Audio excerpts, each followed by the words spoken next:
Hi, this is Taylor with Fox Pool Management. Today's video we're going to be discussing how to prime and start a pump for the first time. Now this is already well into the season, so it's not going to be exactly how it would look like, but I'm going to be walking through what you would do if you come in during the preseason and you're coming to a pump and it hasn't been started yet that season and you're just getting it prepped and ready. So the first thing is that most of your the plugs and things that you're going to need typically are sitting in the skimmer, or not skimmer, sorry, the hair catch basket inside the pump.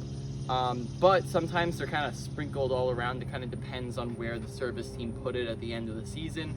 So you might have to look around for some of these pieces. But the main things that you have to do before you start your, you prime up your pump is make sure that everything is plugged up appropriately. So right down here, notice how there are two plugs. If we untwisted these, water would kind of start shooting out. Oh, let me see just a second. Oh, I guess it's not actually coming out. That's strange, but it's letting a bunch of air in. So what you want to make sure is that these are both twisted up. Sometimes these are in different places. Like very commonly, there's one on the underneath, like right around this area right here.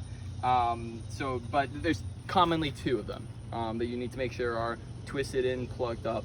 The other thing you have to watch out for is the filter plug is often taken out. So that would be this right down here. You want to make sure that that gets twisted on and tightened up real good on the filter. If there are two filters or more, make sure that it's for each filter that you're twisting it on.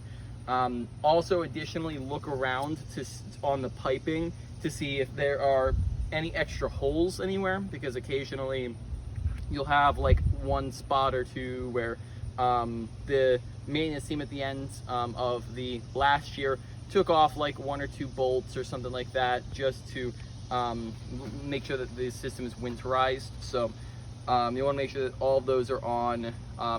Worst comes to worst, you'll see it once it starts spewing water out. So next, after you're done all of that and you just got all the pieces in, you can stick a hose in the pump or go and fill it with water a bunch of times. Make sure that the intake valves are opened up so that when you're adding and priming the water, it's just all going back down the tubes, and basically you're filling it with water and getting as much air out as possible so that you can actually get the system up and running. Make sure that the return line is opened so that your system is ready to go. You can turn your pump on and just let it run for a little while. Let it run for maybe like 7 minutes.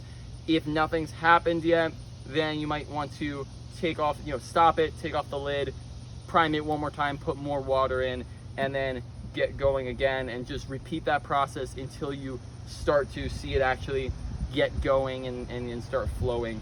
Often when you're starting up a pump for the first time, you can also try starting it on backwash, because that is usually going to be like an easy way to get it running. So start the pump on backwash mode, and then you can swap it back to filter when you're done.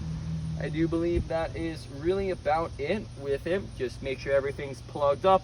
If anything's not plugged up, once you start it, you'll see it start to leak. So just make sure it gets plugged up when you're done. And really, that is about it. I will see you in the next video. Bye.